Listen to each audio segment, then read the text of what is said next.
All right, again, thank you all for um, Vicky. Please, it's time.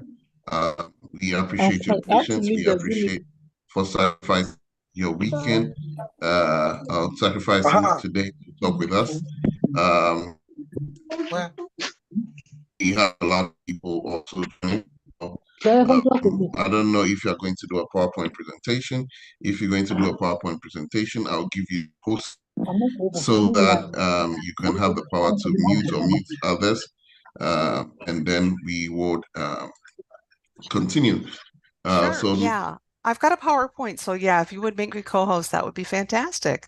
okay, so our Zoom, we only can have one host. So I'll give you the Okay, host key. all So right, please, if fantastic. anybody is trying to join, kindly admit them.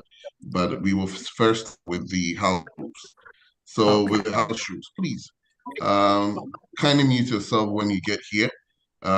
We are trying as much as possible to give only the host, Vicky, the chance to talk to us about the programs, scholarship opportunity. After that, again, you have the chance to ask your questions.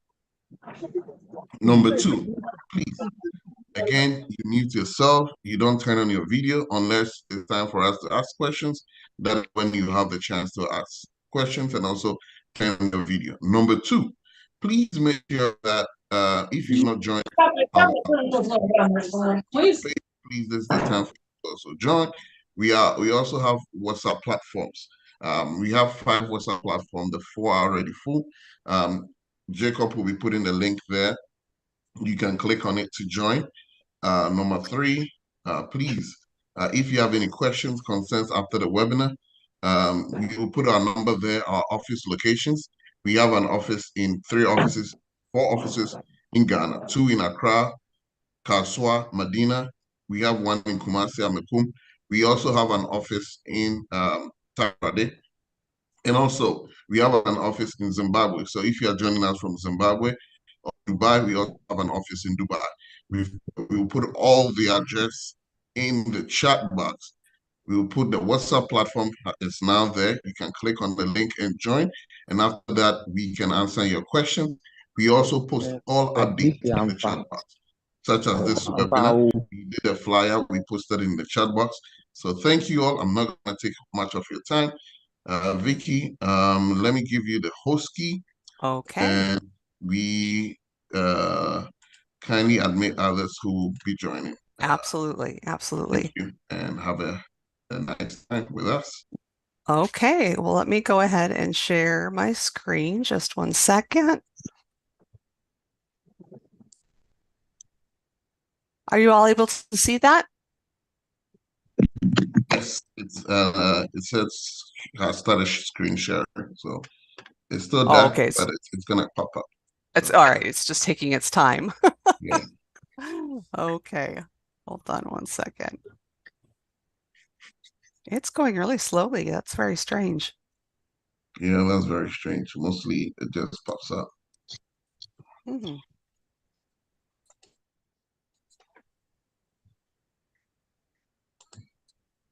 Are you seeing it yet? It still says I started screen sharing. Hmm. Oh, okay. I think it's about to start cooperating. It's doing it at a very Oh, slow okay. pace. I don't know what's going on. Okay, I have someone to admit. Okay, yes, we can see the screen now. Oh, fantastic. Okay, just admitting everybody. Great. Well, good evening, everyone. My name is Vicki Seafelt West, and I am the Associate Director for International Admissions at Ohio University. And so that's what I'm here for today is to get you introduced to Ohio University and the programs that we offer. And as Dr. Rose has said, we'll be talking about scholarships and funding and all of those different things throughout the course of my presentation. And then I will be more than happy to take questions at the end. So that's not a problem at all. You can also, if you don't want to forget your question, if you want to put it in the chat, you're welcome to do that. All right. Okay, let's go ahead and get started. So Ohio University actually was founded back in 1804, and that makes us one of the oldest public universities in the United States. So 220-year history. That's just a really great place for students to be educated in terms of having been around for a good long time and having a good reputation. And if you can mute your microphones, that would be fantastic. That would be really helpful. Thank you. Okay, so just a few overarching things about Ohio University. We are in the top 100 public universities in the United States. So as I said again, very good quality of our education and a really long track record to show that. We're also categorized as what is called a Research One institution. And as a Research One institution, that means we're doing the highest level of research that can be done by an institution or a university in the United States. And that is important to you as an incoming, potential incoming undergraduate student, because we do work really hard to make sure that our undergraduate students and not just our graduate students have the opportunity to be involved with research then at the undergraduate level. So sometimes students get involved in research as early as their freshman year. And we'll come to this, don't worry about scholarships, will be something that I will certainly address in a little bit. If you haven't already muted yourself, can you please mute yourself? All right, we'll try and mute you. All right. So, Vicky, if you go to participants, Yep, I've got it. Yeah. So thank you, Just guys. trying to. Please mute yourself. Miss Dampa, Dama, please mute yourself. We're getting a lot of feedback from you guys. Please mute yourself. Thank you. Thank Please. you so much. Okay, I'm making some more. All right, so like I said, Research One institution with a high level of research going on, and that's something that you can get involved in as soon as your freshman year or your first year, and you're able to do great work alongside some really phenomenal professors and do some work inside and outside the classroom. Now, in terms of academic programs that we have, we offer more than 250 different undergraduate programs of study. So Guys, just please mute yourself. Issa Kingsley. Please mute yourself. Issa Kingsley. Please mute yourself. Guys, you are giving us a lot of feedback. Please. Please. trying to catch everybody up on and get them all muted. Yeah, please. If you have the chance, kindly mute all of them. Thank you. Okay. Oh, hold on a second. Need to admit some more. All right. Okay, so I was talking about our undergraduate academic programs, of which we have more than 250. So just about anything you might be interested in studying at the undergraduate level, we probably have a really good match for you at Ohio University. For instance, we've got fantastic programs in the communications, business, engineering, fine arts, you name it. And we'll go over some more of that in just a little bit. Okay. Sorry.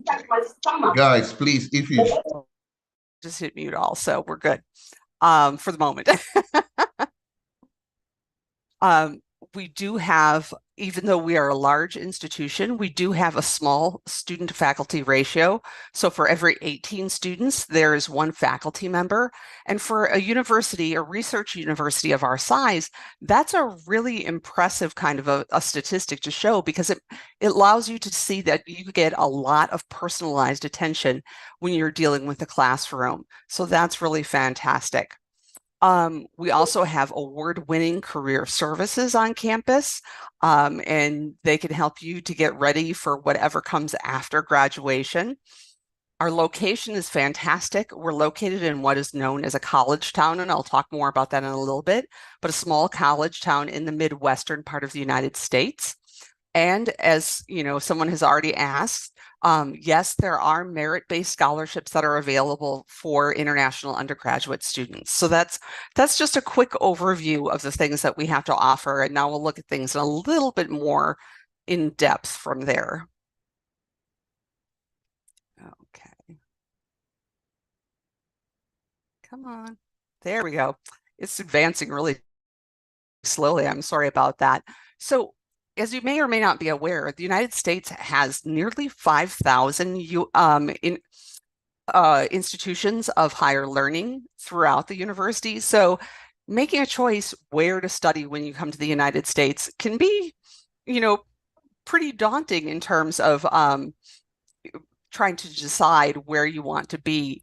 But what sets Ohio University apart, I think, is really a few things here. First of all, I already talked about that really personalized attention that you get as a member of Ohio University's community. We're also extremely focused on giving you hands-on experiences. No matter what your major area of study is, there are ways that you can get lots of practical experience in the field. We also provide you with a wonderful level of support on, whether that's academically, whether that's socially, whatever you need, we have layers of support built in for you to be able to do great things and be successful on our campus. Another thing that's really special is the sense of community that we have at Ohio University. And I think that is, for me, probably one of the most special things, aside from having outstanding academics, is that we really have an amazing community on campus that's very, very close knit, and also an amazing African community as part of that campus. We actually are the #1 school in the United States for hosting students from Ghana, as well as students from the Gambia. So we've got a great community on campus that's ready for you to welcome you on campus, make you part of what's called the Bobcat family. Our mascot is the Bobcat. And you can see him here on the slide. That's his name is Rufus, but we identify ourselves as Bobcats. So anytime you hear me talking about Ohio Bobcats, that's our students and our alumni. We refer to ourselves proudly as a Bobcat family. Other things that we've got to offer, fantastic culture.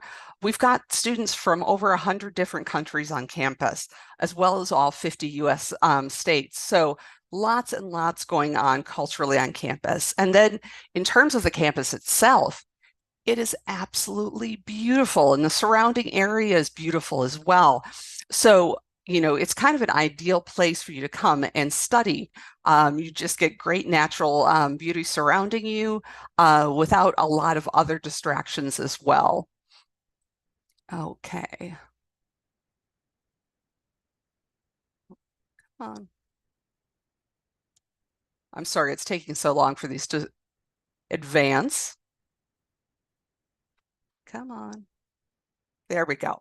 So Athens, Ohio is the name of the town where we are located. And again, a really ideal place for you to come and go to school.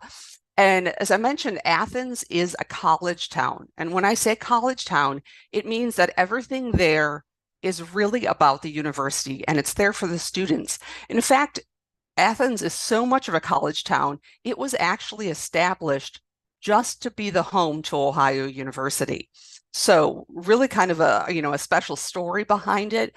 And it's not very terribly large, but it's wonderfully safe and really rich in diversity as well. Now, we're located within the state of Ohio, hence the name Ohio University. But Ohio is someplace you may not have heard of in terms of one of the states, but it actually turns out that it can be an amazing place for you to come and study. First of all, the state of Ohio is home to more than 20 Fortune 500 companies. So opportunities for doing internships while you're studying or for doing your optional practical training after you graduate.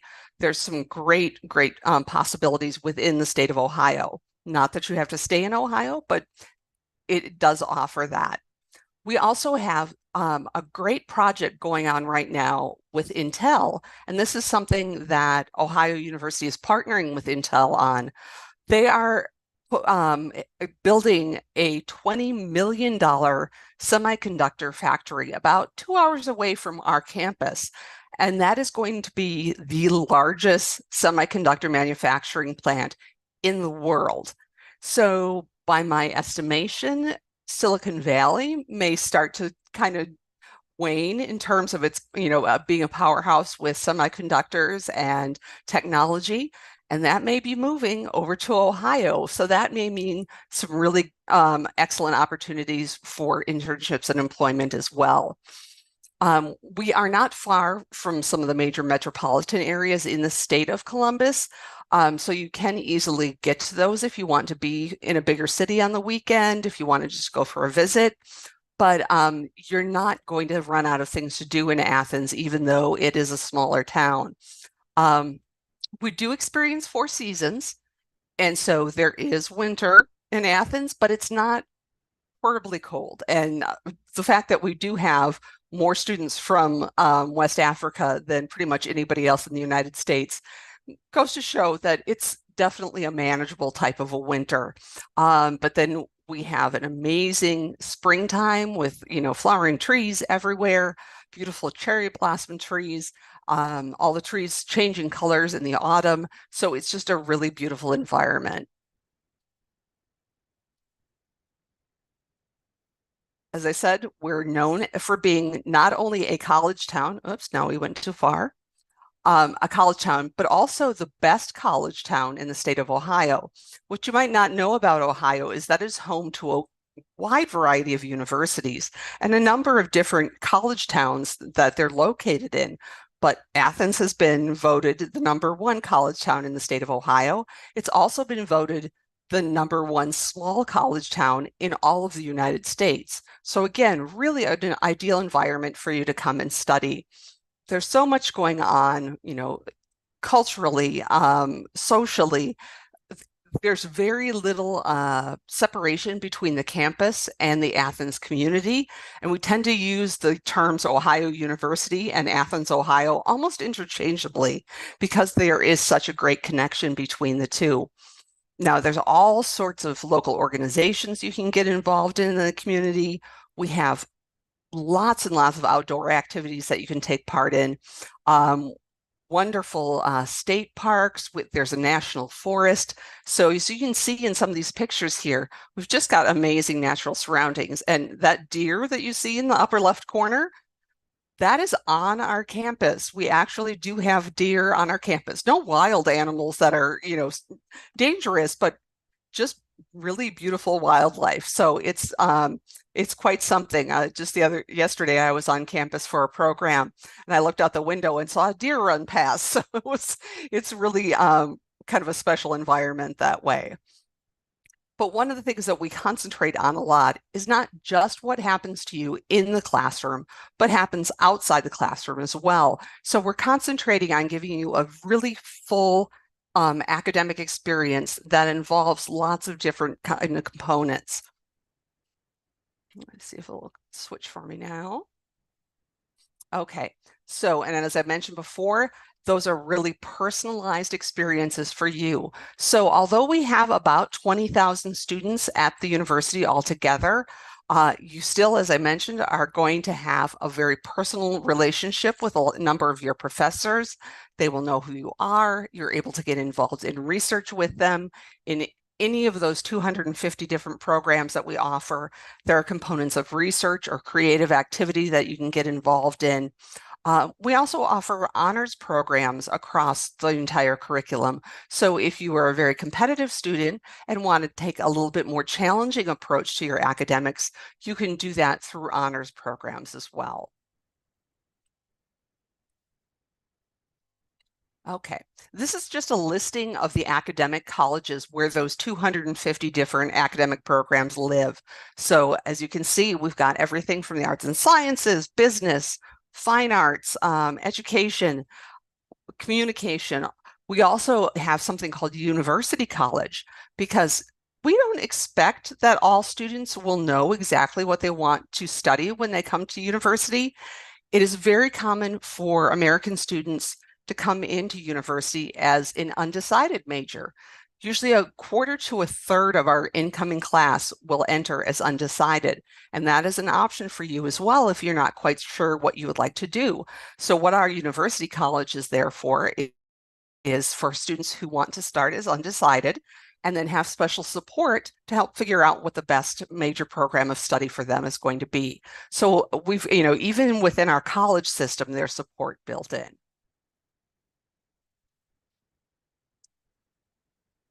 Okay. Very innovative university as well.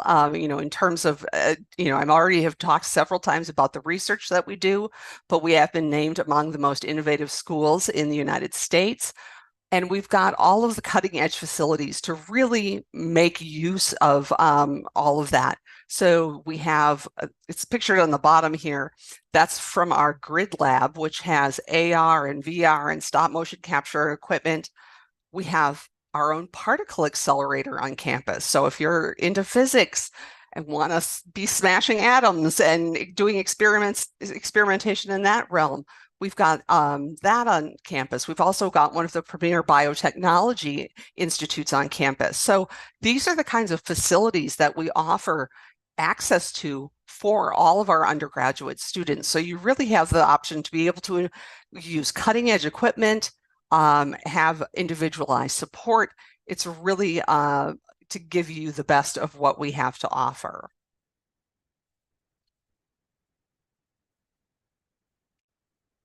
As I said, we also focus on giving a very practical and hands-on experience for you inside and outside the classroom. And another way that we do that is through what we call experiential learning.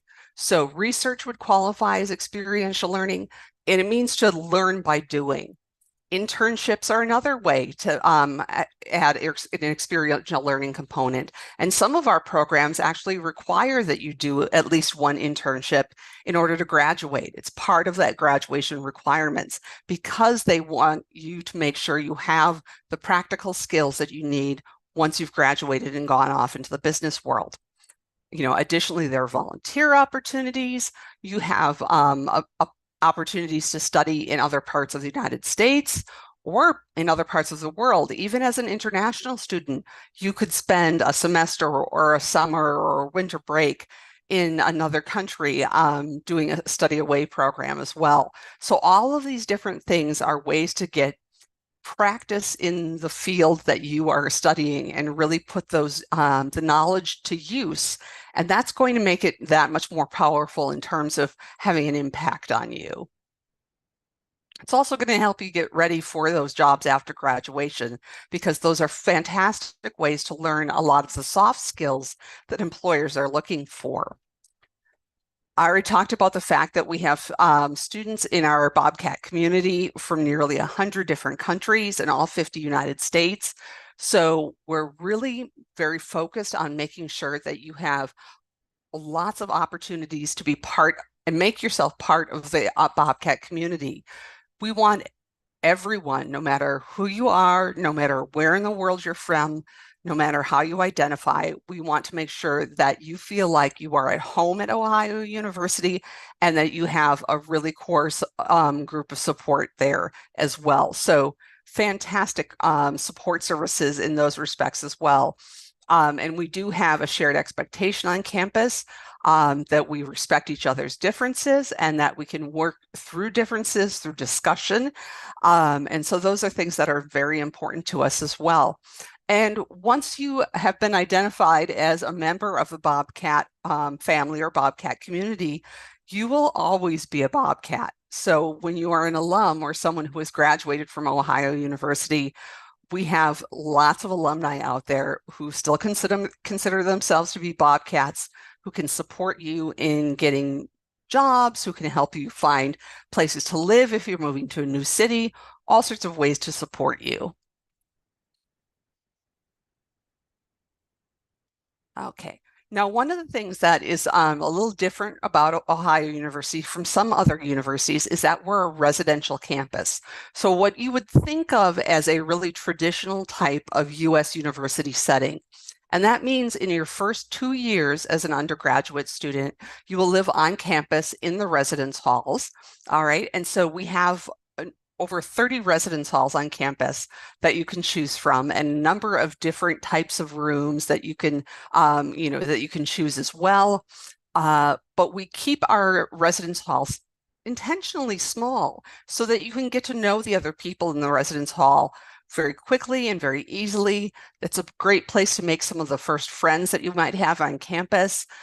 So it's really a wonderful sense of community that we build having that type of a residential experience for you. We also have great food venues on campus, including 2 dining halls and 14 other food and drink venues on campus. So plenty of ways to be able to make sure that you are well fed and well taken care of. And we've been ranked among having the best college food in the state of Ohio as well. And part of that is because we do use a lot of local ingredients. We also hire a lot of people locally. A lot of US universities who are the same size as us would tend to outsource their food services, but we don't do that. We hire local folks, we hire students, and we are doing that all in-house. And so you're getting really good, fresh food. It's good for you as well.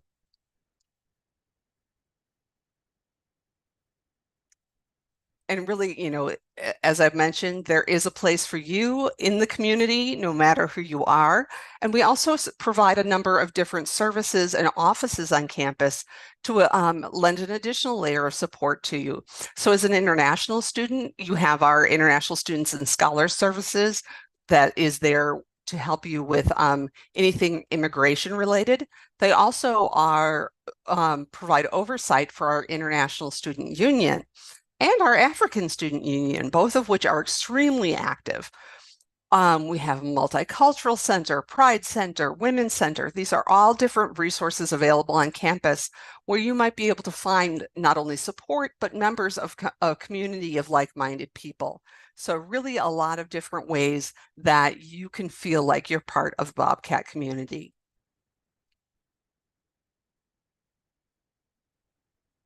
We're also very intent on making sure that not only are you happy, but you're healthy as well. So there's lots and lots of recreation facilities on campus. There's also great medical and psychological services available to you on campus as well. And your student health insurance will help cover that. In terms of recreation, we have one of the largest student recreation facilities in the country that includes everything from indoor track and weight rooms to a climbing wall. We have an aquatic center with an Olympic-sized pool. We've got an ice skating rink, golf and tennis courts. All those things are available. The other thing that's really fantastic about being in a small college town in the Midwestern United States is that, as I said earlier, safety is not really an issue. We also have our own police department on campus who they patrol 24/7 just to make sure that our students are indeed safe all the time. And we also have an app that you can use on your phone that you can download the Go Ohio app. And there are ways that if you, for instance, stay late at night at the library to study and you don't want to walk back to your residence hall by yourself, there are ways that you can easily get rides back and forth. There's ride services, all of those kinds of things that are available to you. Vicky, please, Yes. think some students said they are in the waiting, so kindly. Oh, sure, absolutely. Let me get up there. Okay. They are coming in. Thanks so much for letting me know. Thank you. No problem. Okay. So, we've already talked about the fact that we have lots of ways to get involved in the community on campus, off campus in Athens, but there's so many ways to get involved on campus as well. We have over 200 or 550 student organizations or active student organizations as of this last year. We've had as many as 650 before. So just about anything you can think of in terms of a student organization that you might be interested in. We probably have it, and if we don't, you can form another one because you're bound to find others with similar interests to you. In terms of athletics, if you're familiar with the NCAA divisions, we are an NCAA Division I school. So we do have competitions in, various sports at that highest level for collegiate sports activities. And as a student, you're allowed to attend any of those events free of charge as well. And not just athletic events, but arts events too. Gallery openings, concerts, senior recitals, all of those kinds of things you're able to attend free of charge. So great arts community, great sporting activities. You can go and cheer on Bobcats in any and every kind of situation that you would like to, and really see a great deal of talent. Oh, the other thing that I didn't mention real quickly there is that you are able to work on campus. Now, this is a US visa regulation, so it's something to be aware of no matter where you decide to study. If you go to the United States, you're allowed to work up to 20 hours per week, but it must be an on-campus position. And there's lots of on-campus positions available in terms of what you can choose from. So all of the international students that I work with have at least one campus job, if not more than one, to add up to those 20 hours per week. We'll be covering the scholarships pretty soon. And postgraduate, I can talk a little bit about at the end as well. Because I am specifically from our undergraduate admissions office, so I don't work at the graduate level, but I can give a little bit of information about that at the end. Okay, so the university is really invested in you and your success, not only in the classroom, not only socially on campus, but after you graduate as well. So that support continues for you throughout life.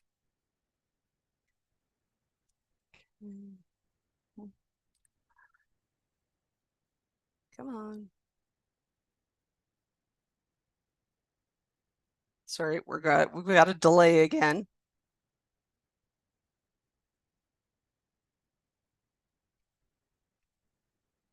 There we go. Okay.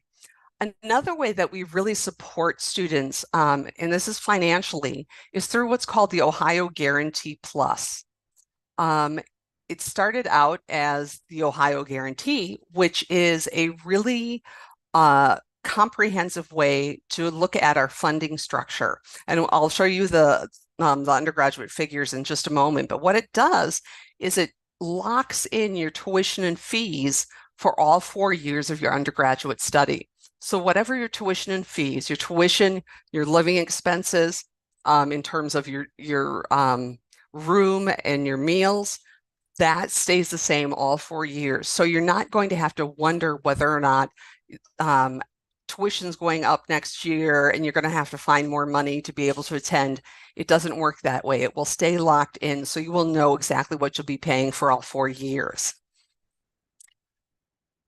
Now we can talk a little bit about the finances as well. So this will give you a nice overview of what the current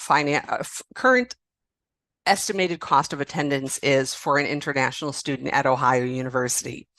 So your tuition and fees and your housing fees and your meal plan fees, those ones up at the top, that's the amount that stays fixed for you. So whatever those add up to in your first year, that's what's going to stay the same. But then there are also our personal expenses, which vary from eating out, paying for books, things like that, as well as the required health insurance. So altogether, the amount that you need to show that you have available to start your studies is just shy of 45,000 US dollars. Okay.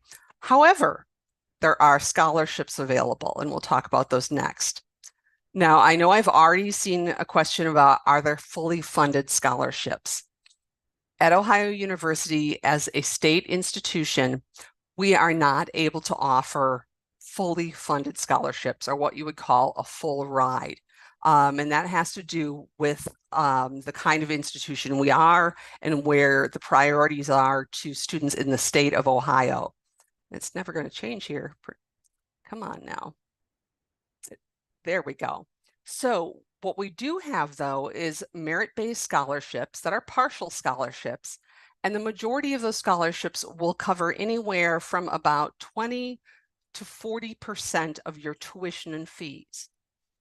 There are some programs like our Russ College of Engineering and our College of Fine Arts that have higher scholarships and can be almost full tuition.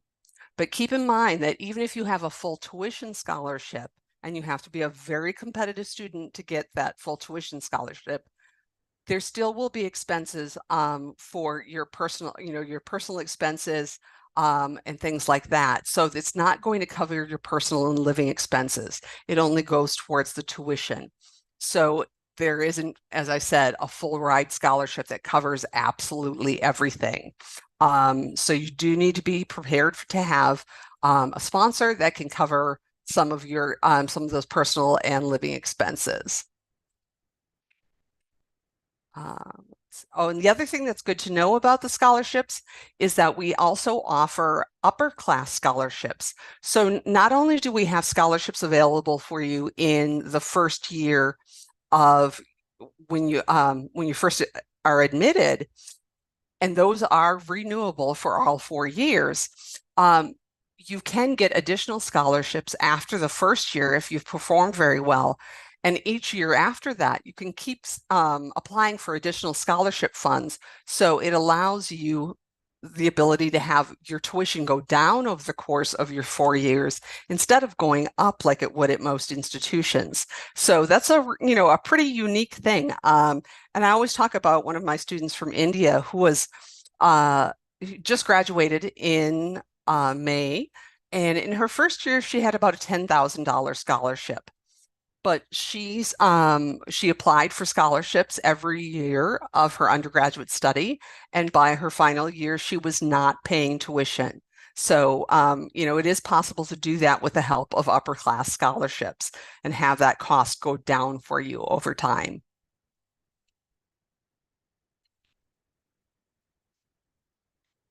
Okay, come on.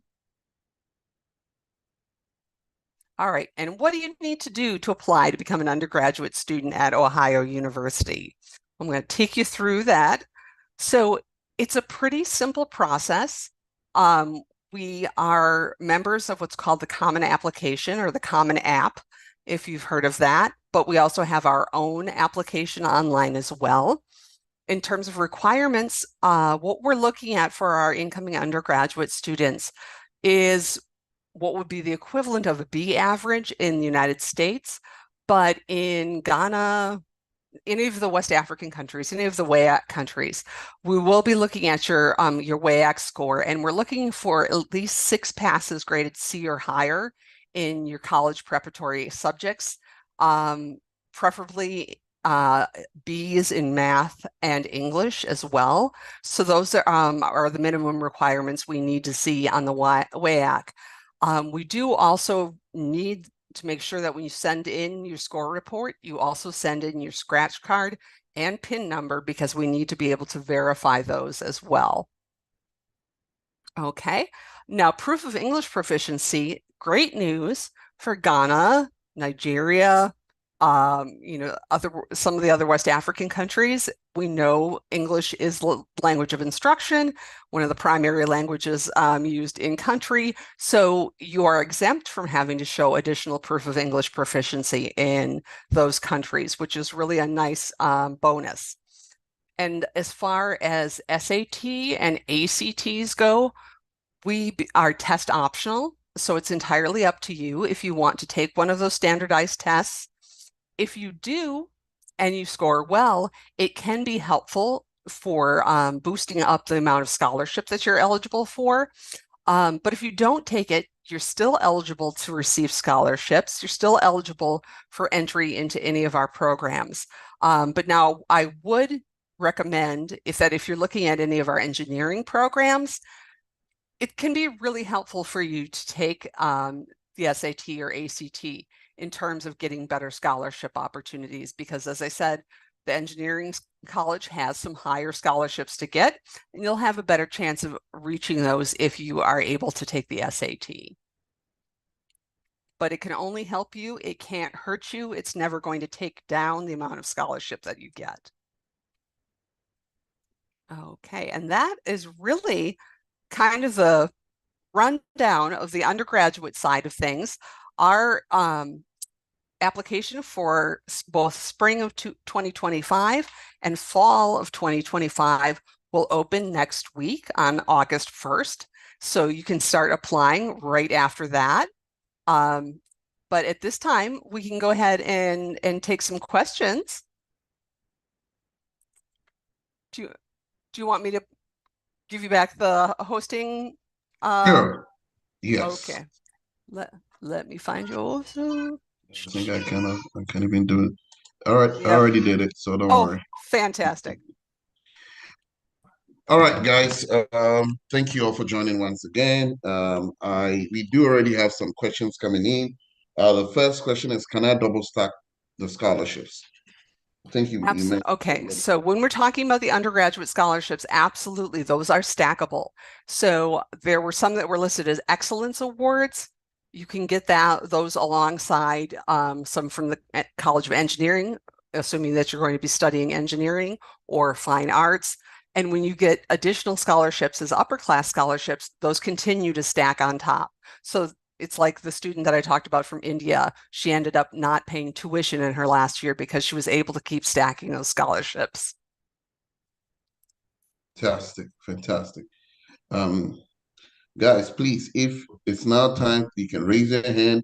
What we do is that we would admit you, and then you can come in. All right. So a question, please, you can send it in the chat box. Some of you are sending it to me privately. One student is asking, you mentioned that the undergraduate scholarship is stackable. The other is not stackable. Which one is not stackable? Oh no, undergraduate is stackable. All of them are. All of them at the undergraduate level are stackable. Oh, okay. Yeah. All right. All right. Let me see what questions are here. Some of them they sent it to me privately, which Okay, you that's already talked fine. about. Uh, okay. Okay. Someone is asking, you mentioned that there are a lot of Ghanaian students studying there. Do Hmm. they have an association? And if so, Absolutely. how many Ghanaians are there, if you know it offhand? Um, I I don't know off the top of my head right now how many Ghanaians, and most of them right now, in all honesty, are at the graduate level. But what the reason that I'm here talking to you today is that we've started to see a real growth in applications at the undergraduate level. And so we're wanting to see more undergraduate students from Ghana as well. But Ghana, in terms of just giving you kind of percentages, Ghana is in our top 5 sending countries. In fact, I think it's number 3 behind India and China. So that's really unusual in the United States to have Ghana as one of your top sending countries, but it Yep, is one of ours. fantastic. I've done a West evaluation of my undergraduate transcript.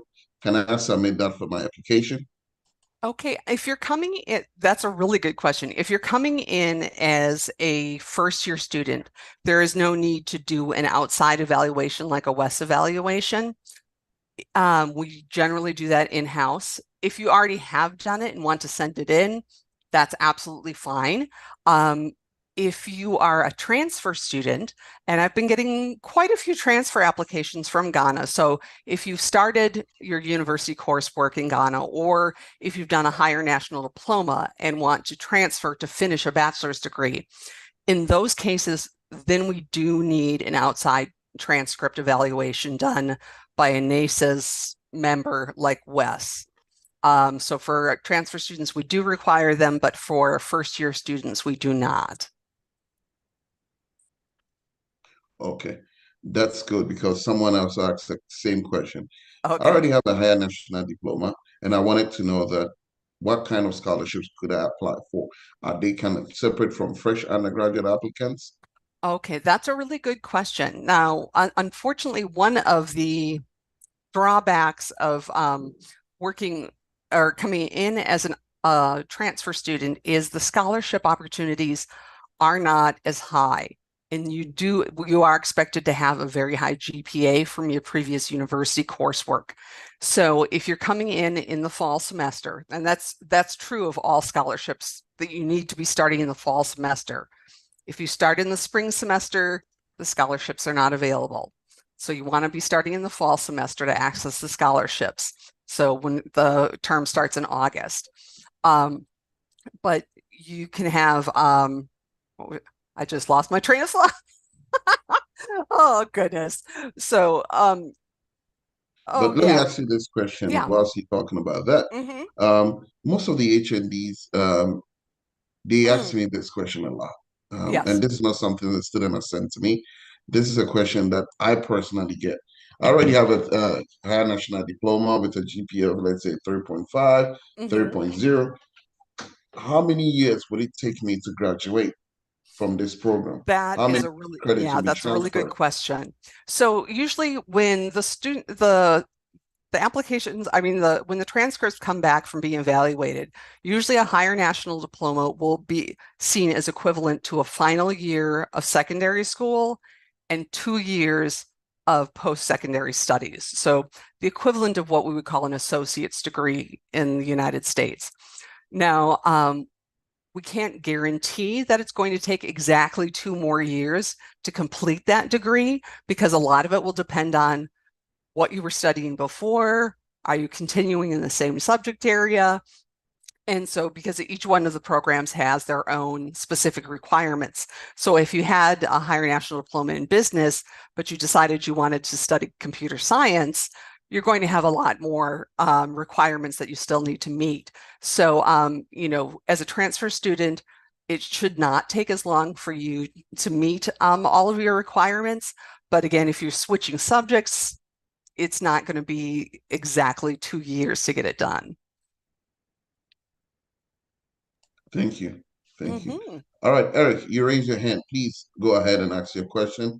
And if you just joined, we had a little about 10 people just joined. We are about to hit 77 people. If we had hit 100, you would have to join us via Zoom. Sorry, via YouTube. Those of you on YouTube watching us live, please keep your questions coming. I'll read them for Vicky to answer. All right, thank you. Eric, kindly go ahead with your question. Yeah, please. I have electrical engineer. I did electrical engineer graduate, and I want to follow up with a master's MSc and continue with a PhD. I want to find out if there is a means. I mean, for there's a way out for scholarship for us. And Okay. how do I even apply? Okay. And All if right. I there's couldn't a quite way catch all of that, Eric. even based on You're looking for a master's program and you're wanting to know about scholarships. Yes. Is there a yes. particular master's program you were asking about? I'm having a hard time hearing you. Yes, so what I was saying is that I want to do the PhD after the master's. Is there a means of having a scholarship? And is there also a means of waiving an application The fee? application fee. Uh, Okay.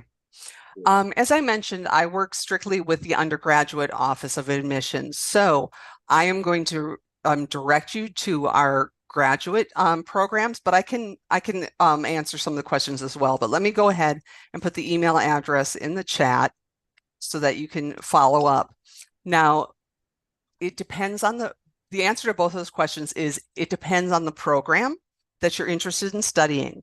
So there are a lot more scholarships available at the graduate level that can cover uh, your tuition as well as some of your living expenses. But how much are and how many of them are offered really depends on the program that you're applying for. Okay. And the other thing to know is that if you want to get the fee waiver code, that is also up to the department. You would need to reach out to the specific academic department to find out if they are willing to give fee waiver codes. At the undergraduate level, it's a little bit different. We can do fee waiver codes really easily. But yep, at the graduate level, it's all done by the academic department.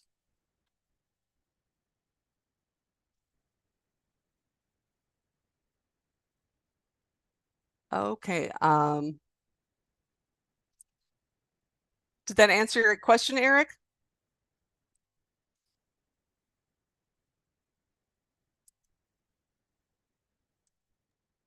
Yes, please. But I'm waiting for the. You said you direct me to graduate study. So I'll be waiting for that. So Yep. If you look in the chat, I put the email graduate@ohio.edu. That's one of the best places to start learning about the graduate options at Ohio.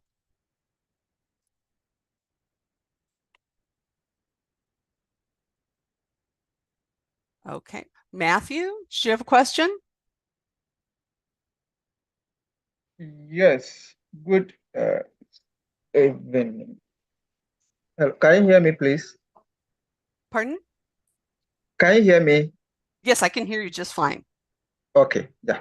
I have a bachelor's degree in physical education, and then I want to do my master's in exercise science with a concentration of strength and conditioning. Uh-huh. Yes, so I want to find out if that program is being offered there. Yeah, we do have a master's program in like exercise physiology. I think we'd be able to find something for you that would be a good match. Again, the other thing that I'll put up here is the website for where you can look up the different degree programs as well. So that's www.ohio.graduate, and you can find all of the information from there. But yes, we do have a program in that area. Okay. Anything else? Yes, and then do I need a GRE or Oh, the GRE exam. Okay, that is going to depend. Again, it's things at the graduate level are very decentralized. And so each graduate department has its own requirements. So some departments do require the GRE and some do not. So it's a matter of looking up the program's website that you want to see and checking out what their specific requirements are for admission. Okay. All right. Thank you. Sure. All right, sorry you lost me for a minute. Oh, My little kid kicked the internet, so just connected the internet. So yeah, I was a little bit lost for a minute. Okay, so what the students it's acceptance. Do Ohio University accept non-traditional undergraduate students? And if yes, after a year of joining, can they bring their family to join because he has an intention of going all the way to a PhD after the undergraduate program? okay. So I'm going to handle those questions separately. Do we accept non-traditional students? Absolutely. The one challenge where I've seen for non-traditional students is when it comes to getting the visa, but the visa is always a challenging part. And I'm trying to help advocate here in the United States to get that process made more equitable because it's really kind of ridiculous. But at any rate, as an institution, we have no age limit that we enforce, nothing like that. And I've gotten, I would say, probably half of our undergraduate applications from Ghana would be considered non-traditional students. So that's not a problem at all. Now, bringing the family is a bit trickier. because you not only have to show that you can pay for your expenses for education and to live in Athens, but you have to be able to show that you have the finances to support your family there as well. So there's quite a bit of financial paperwork that's involved in getting your family to be able to come with you, and it is fairly expensive to do that. But that's not to say it doesn't happen. We have lots of international students with their families here. So that's, it's not at all unusual. It just takes it's a little bit more cumbersome process to go through.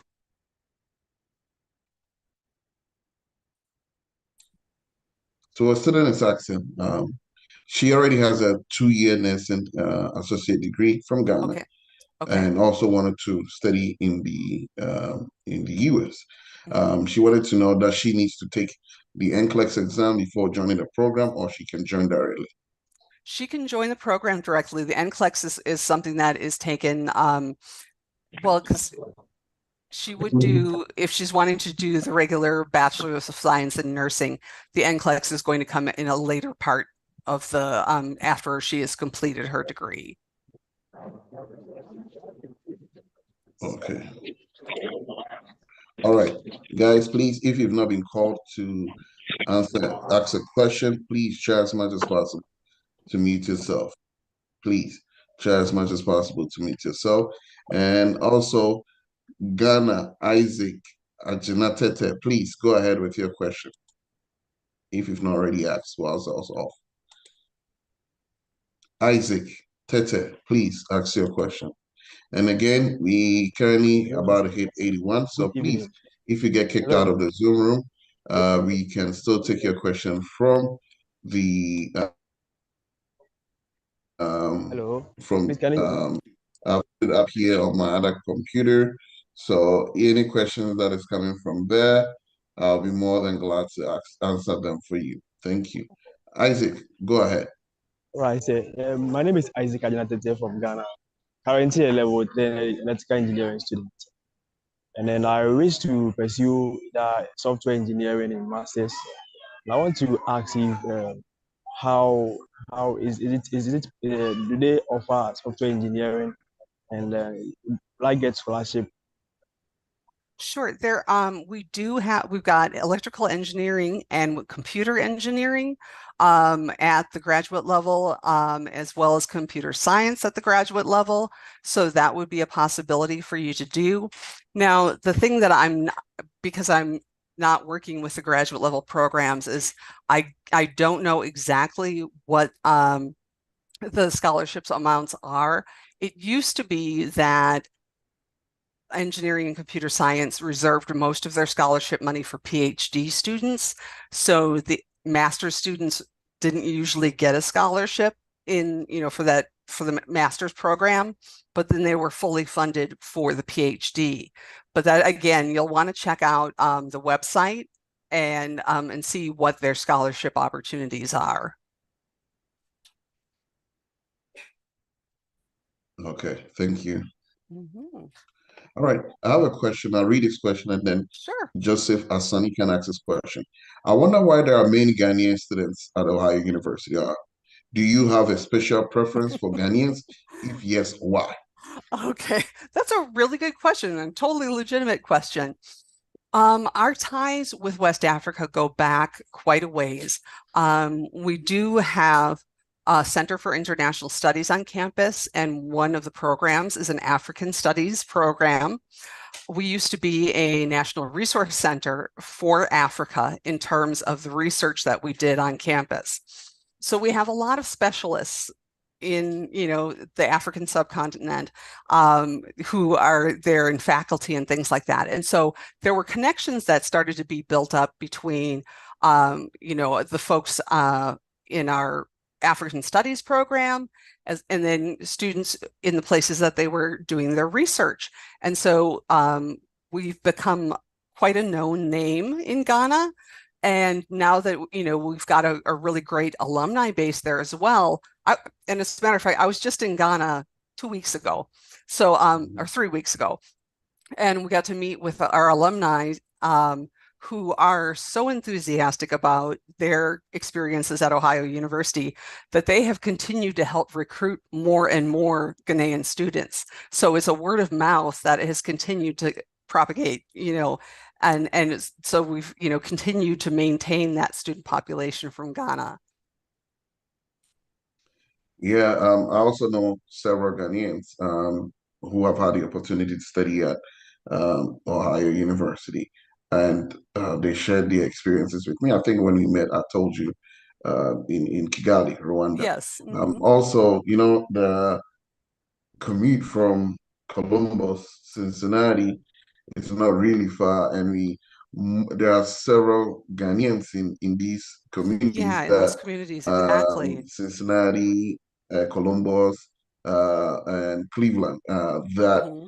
the students want to be closer to my uncle, my auntie, Yeah. and family. So and Ohio too has a lot of jobs for uh, Africans or for people, everyone. Hmm. Very open. Um, um, State for people to, and also the affordability and the quality of education. It's also Exactly. something that I have learned from my colleagues. I have friends who graduated from there.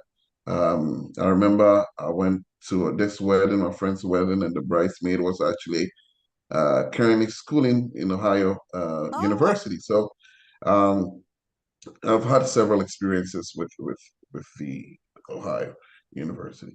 Okay. Joseph, please, if you've not asked your question, please unmute yourself and ask if you've not done so. If you have, we will move on.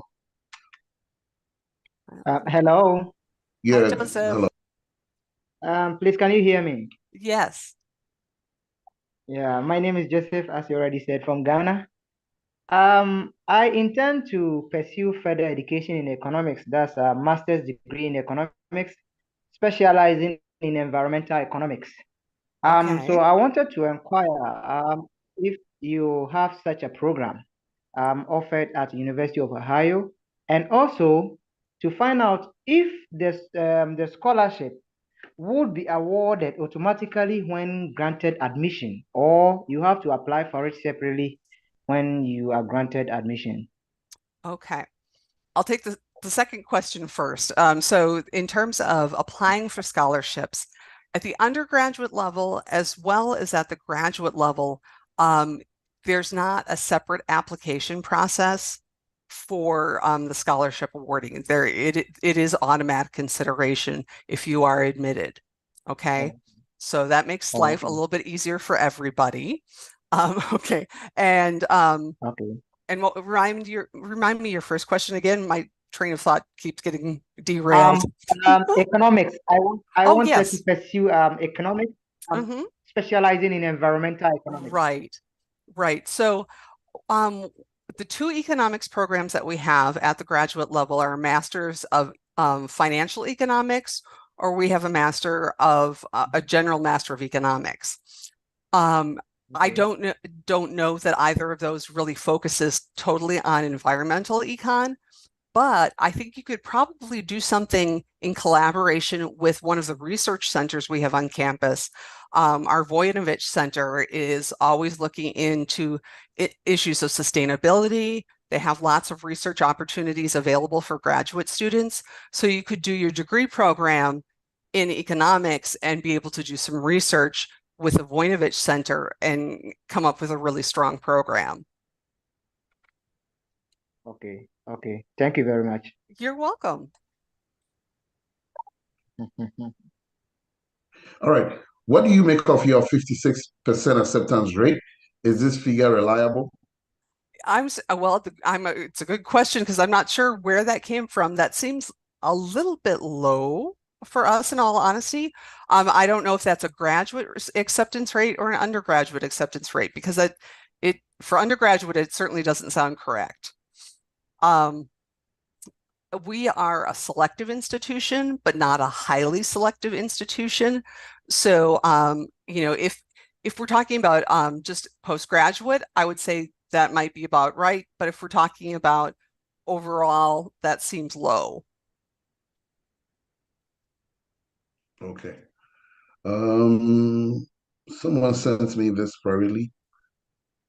Hello, I would like to know if there are opportunities for medical students and after school, how to get such opportunities. Can you rephrase your question, Dicta? I'm not really making a head and tail of this, but Vicky, if you think you can take it. Hello, I would like to know if there are opportunities for medical students Mm-hmm. and after school, how to get opportunities. Okay, so I'm assuming that he's talking about getting kind of the ability to do a post medical school study in the campus, and that I'm not entirely certain. Our medical school is quite separate from the rest of the university, and in terms of getting an actual medical degree. Our medical school is not open to international students, unfortunately, and that has to do with obligations that the medical school has to educate people within the state of Ohio. So it's nothing against international students. It's just part of the way it was set up. But there are great possibilities, I think, for maybe being able to come and do some research once you have your degree.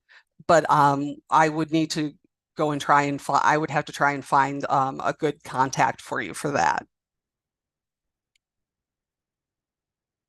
Okay, thank you. Mhm. All right. Okay, I have another question. Mhm. This is my name is Nasigri Brima Seidu. I hold a master's degree in intellectual property from African University, Mutare, Zimbabwe. Wanted to find out if Ohio can admit me to pursue PhD in that regards. Uh, yeah, we do not have a PhD program in intellectual property, unfortunately. I'm sorry about that. So the answer to that is no. Okay. Um, Okay. Seidu, I sent you a message on through the chat. Please, you can check and then respond. All okay. right. Please keep your questions coming. Someone keeps posting this. Is there a possibility for application waiver for this webinar? If you are a prospective undergraduate students, yes, I can provide a waiver. In fact, if you're working through top tier, you will automatically get a fee waiver at the undergraduate level. At the graduate level, I have no control over that. As I said, for those, you have to check directly with the department that you're applying to. Thank you. Also, Jacob has been posting location of our offices, our phone numbers. You can take screenshots after this webinar. If you want to reach out to us, you can. You can reach out to Jacob. Jacob has provided its number, our office location numbers. Also, our Zoom link is there. Please click on it and then join our Zoom link so that when there is a webinar of this nature or when we are promoting Ohio University, as soon as the applications are open for the portals are open for applications, we will let you know so that we will continuously provide updates information so you can do us put in the applications or assist you to put in the applications. Also, most of the questions that are coming right now, I'll read them if you have any information about them. There are graduate students Okay. questions, but I also have some undergrads that I'll read to you. I Okay, have great. a BSc in physics, physician assistant. I have a desire to study public health. Is there funding opportunities? I don't know if Ohio has a public health Yeah, program. we do have a master's of public health. Yeah. So that is possible to do. And there are funding opportunities there as well. And it just depends on how competitive you are against the other folks who are admitted to the program in terms of what they offer for scholarships. Okay. All right. So this is an undergraduate student Mhm. um, who wants to know if you have a bachelor's degree in data science and mathematics. Okay, so actually what the program that would be the closest match for us with that is our business analytics program. And that does deal heavily with mathematics and analyzing data, but in the business realm. So it's not just a research field. It's also applied to the business field as well. So that would be what we offer. Okay, this is a very important question. If you can answer, David, Mhm. for me. I'll say to David, a mathematics and statistics student at the University of Ghana. Can I apply for higher or apply to a higher university's undergraduate computer science program? He's going to be a transfer student into computer science, currently pursuing mathematics and statistics. Yeah, that is possible to do. Yeah, depending on what classes he's already taken or they've already taken, that will determine if we can admit them directly to the computer science program or if we have to do with it. We might have to admit them as an intending major, but the fact that they've got math and stats, those are really good things. We also are looking for chemistry or physics to be admitted directly into the program. But even if they don't have those specific requirements, we can still admit them as an intending computer science major. And then once they meet the prerequisites, they'll move into the computer science major. Okay, good. So another student also wants to know, please, I'm a level 200 student, meaning he's a sophomore. Okay. So I'm a sophomore student in the University of Ghana. Is there opportunity for political science and information students in the university at Ohio University? Is there, The student's currently a sophomore, want to okay. transfer, currently pursuing political science and information studies, and wanted to know if they can transfer. Yeah, that's absolutely possible to do, and certainly. And if you to find a list of our undergraduate programs, I'm going to put another link in the chat as well, because this will show you exactly what we offer. All those 250 programs that I mentioned are listed there, so you can find what is a good match for you. And also, guys, please don't be shy to reach out to us after the webinar. Our office is like 10 minutes away from the University of Ghana. So the two University of Ghana students, also a graduate from the university, the prestigious University of Ghana. So I'm more than willing to help you guys to walk the rope since I've been there, I've seen it, I've done it before you guys did. Uh, Graduated years ago. So I'm more than willing to help you guys so that you can achieve your goals. All right. Mohammed Samu, please unmute yourself and ask your question. Mohammed. Yep, thank you so much for the opportunity. I saw that you have graduate program in entomology, PhD, and I want to inquire if prospective students are required to first reach out to professor before applying, In or they can apply entomology, strictly.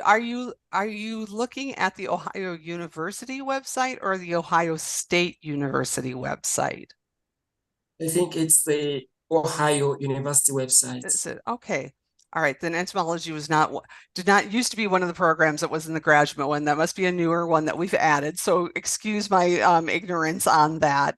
Um, I would recommend reaching out to faculty members just as a general rule for postgraduate study that during the process of applying, it can be very helpful to reach out to a faculty member whose research you're interested in. It shows your level of interest. You can, and then when it comes time for your application to be reviewed, there's someone there in the department who is familiar with who you are and what you want to do.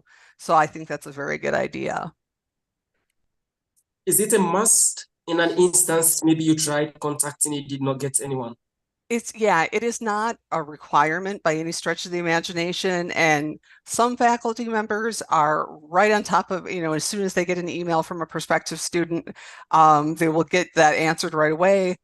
Some faculty members can be notorious for not responding And so it really isn't a requirement. So if you're not getting a response from someone, don't worry. That doesn't mean you still can't go ahead with the application and be considered. Thank you. Sure. And I'd like to add up to this, Mohammed, faculty members are very busy. 2 years, was it 2 years ago, 3 years ago, I was teaching about 6 classes or 5 classes, 5 or 6 classes. And it's not only about the teaching. After teaching, I need to grade. After grading, I have office hours. After office hours, I need to provide feedback to the students. After that, I need to start preparing for the next class.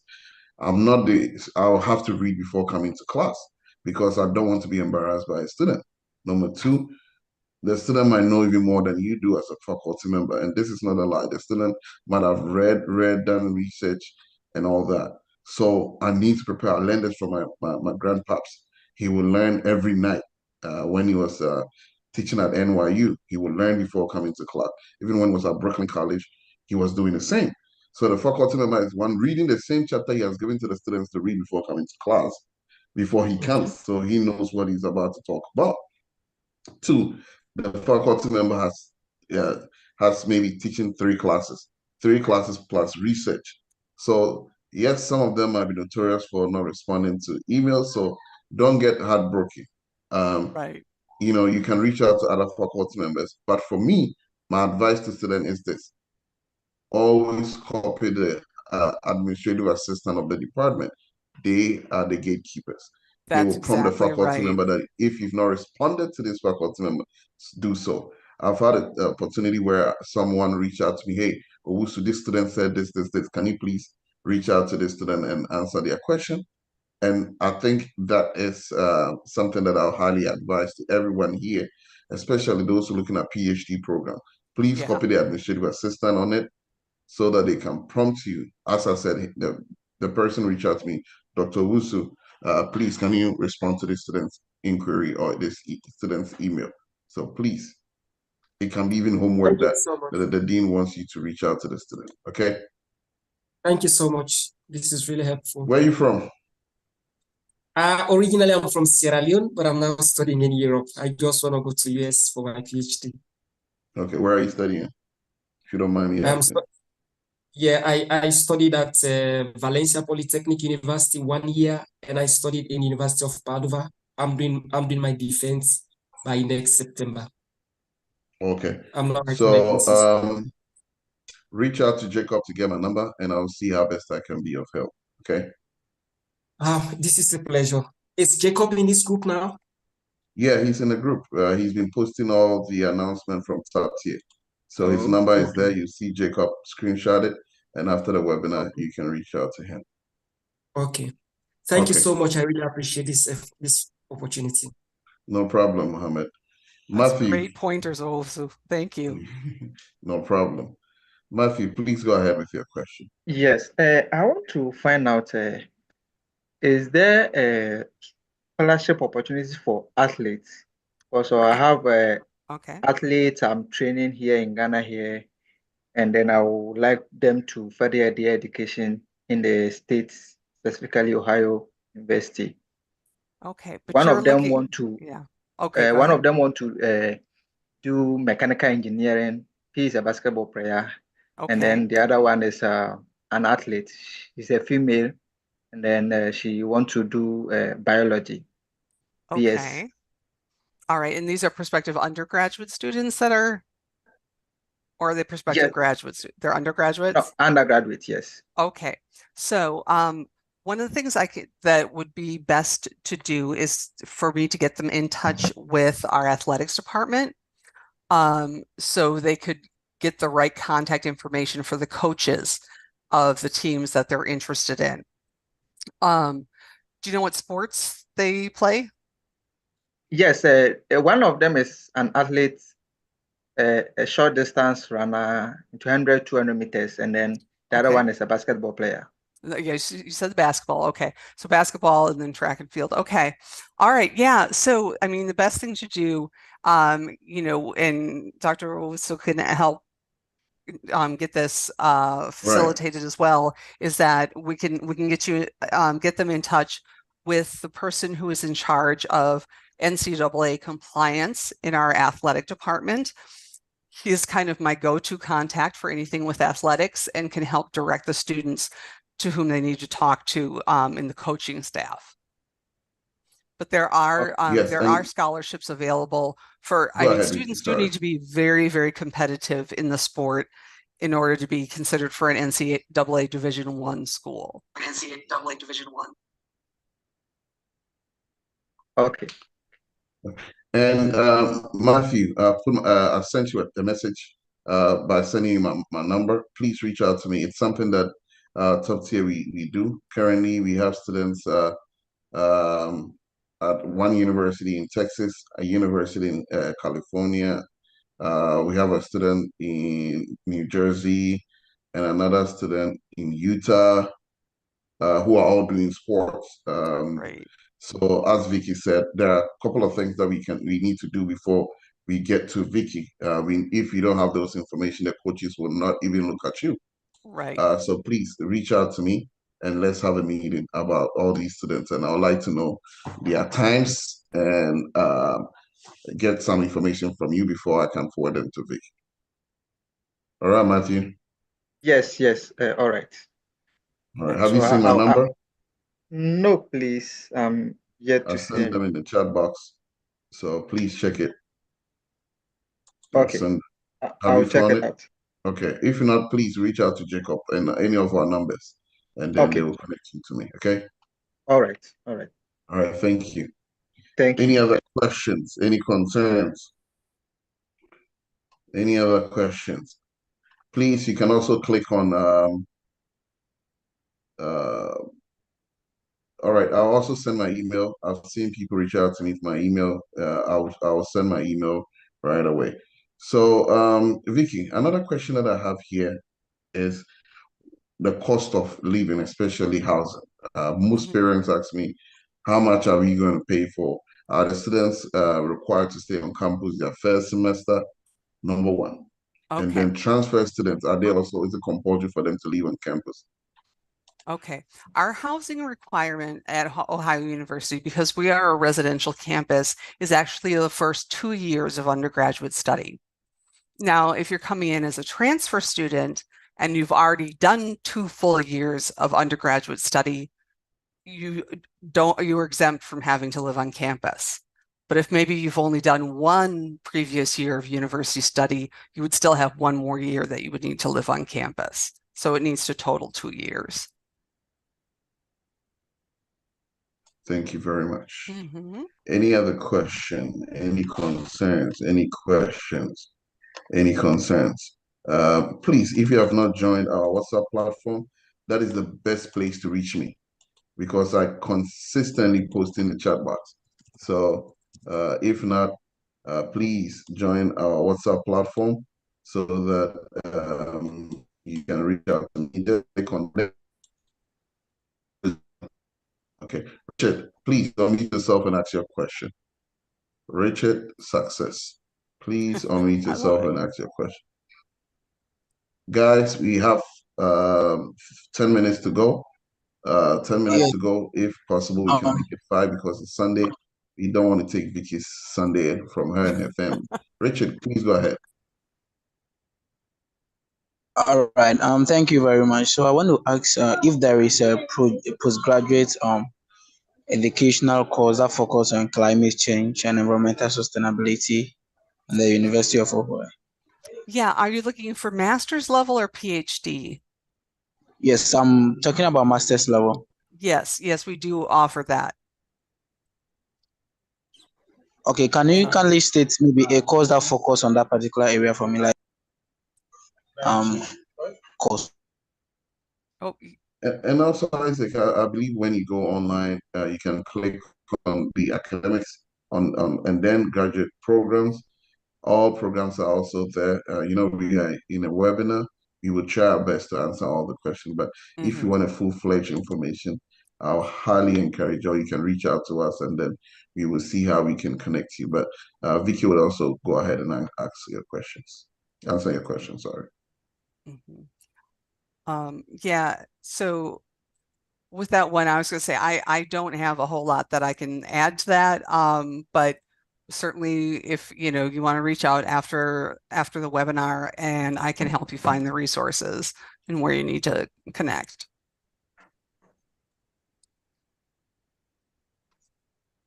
Okay. All right, guys. Any other questions? Any concerns? Thanks, Richard, for asking this question.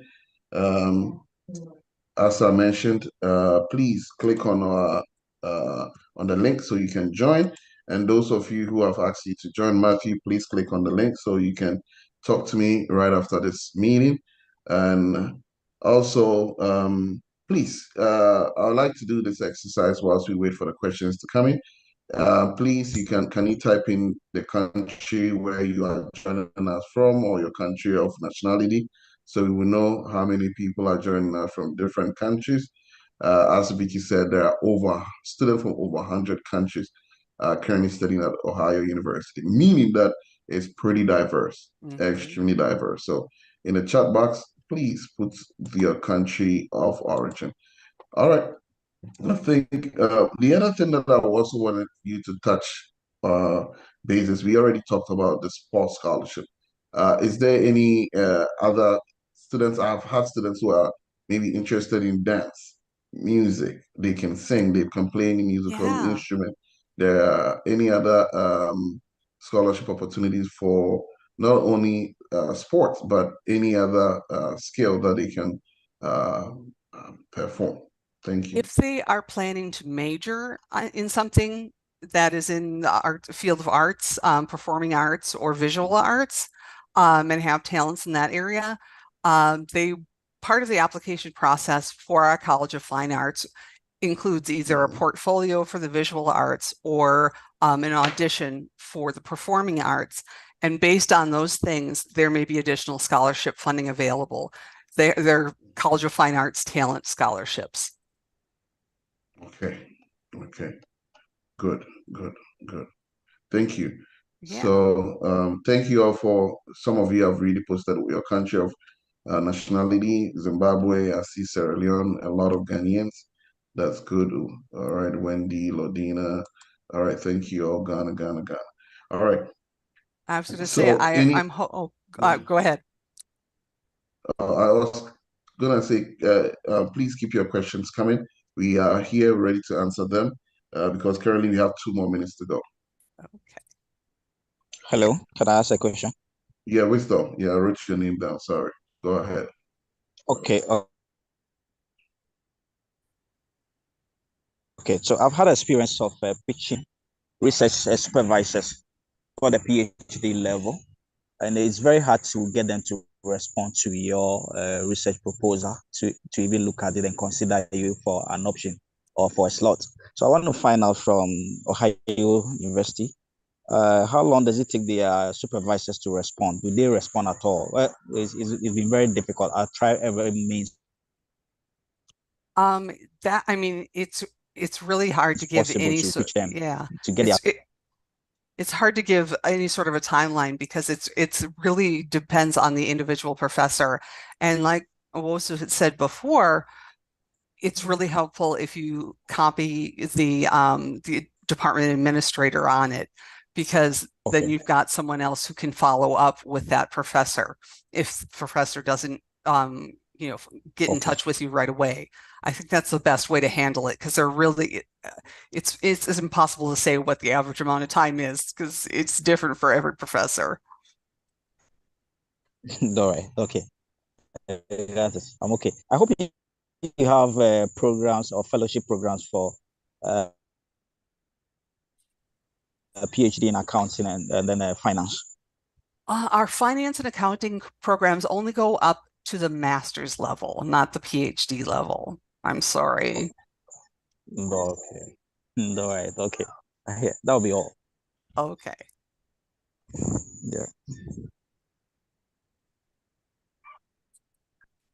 Okay. I have one last question and then we can go. Good evening. I'm a geological engineering undergraduate and I intend on studying geostatistics in a master's degree. Is there any scholarship opportunity for such funding. I don't know if Ohio University has that program, Yeah. but we have Vicky here. So, What I would need to do a little research in the department, see if our geological sciences program is doing some specialization in geostatistics. That's something that I could certainly look into and follow up on.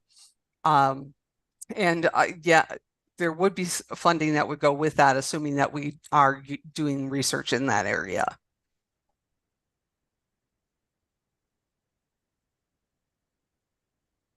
Also, to add to the question that was asked previously, so there is a way to send emails to faculty members so that you can get some response.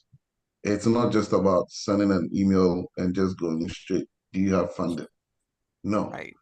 There are separate ways or different ways that a faculty member can provide funding for any student.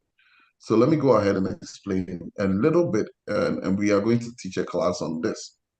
So when you send me an email that, hey, Owusu or Dr. Owusu, I want you to help with this, that. I know maybe you're working at University A, maybe is there opportunity to do A, B, C, D? Number one, did you attach your CV? I need to go through them. I don't have time. I need to flip through and see. Two, do we have any research interest that is similar? Or do we have similar research interest? That is missing.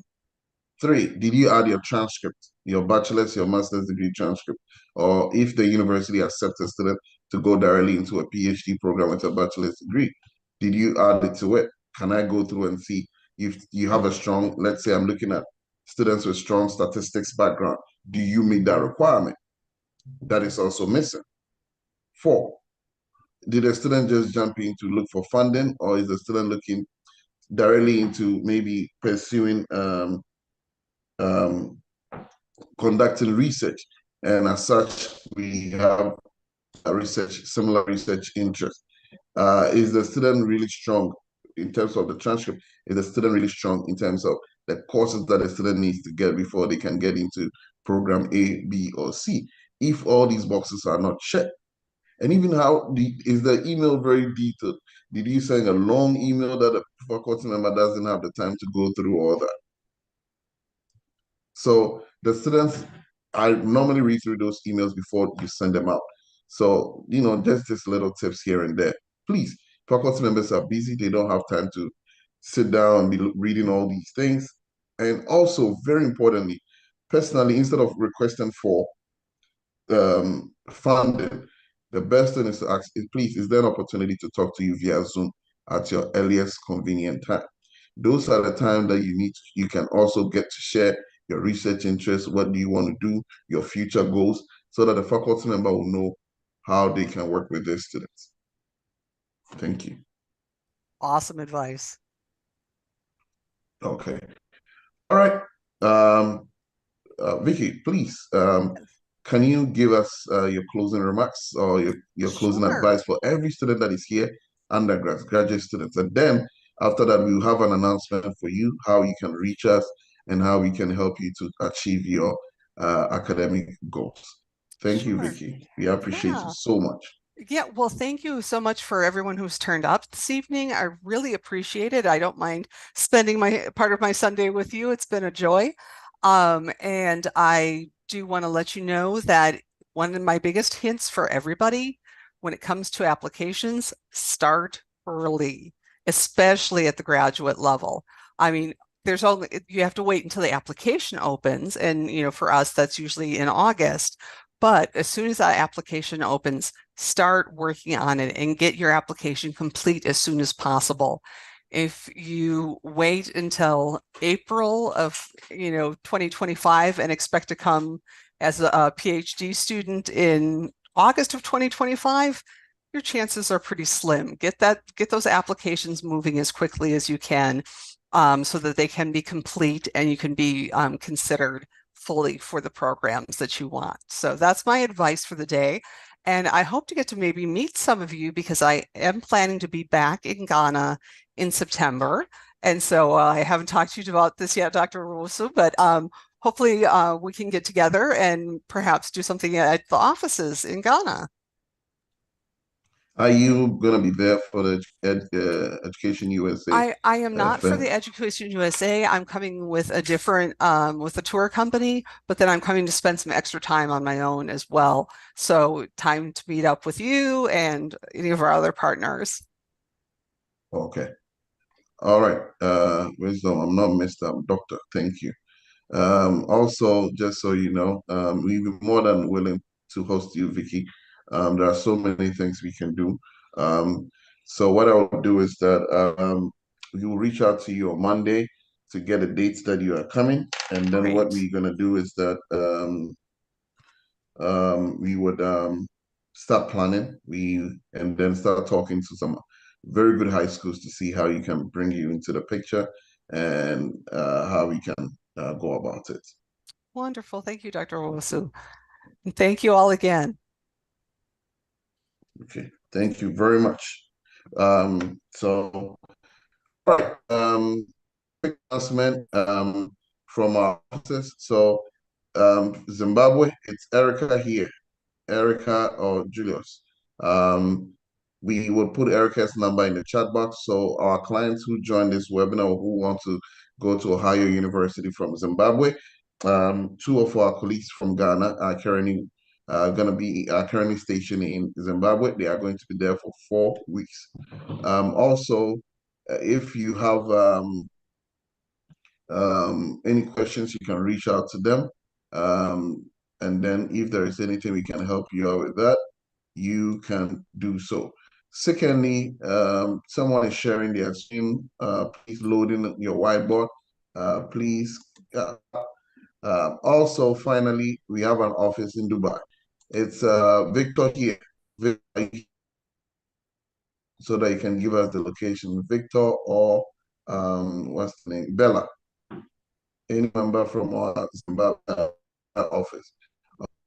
Has been posted in the box so that you guys can kindly reach out to us.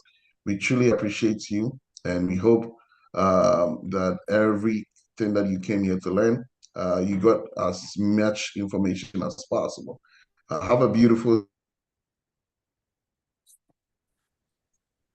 and thank you, Vicky. To you from tomorrow. Bye. Thank you.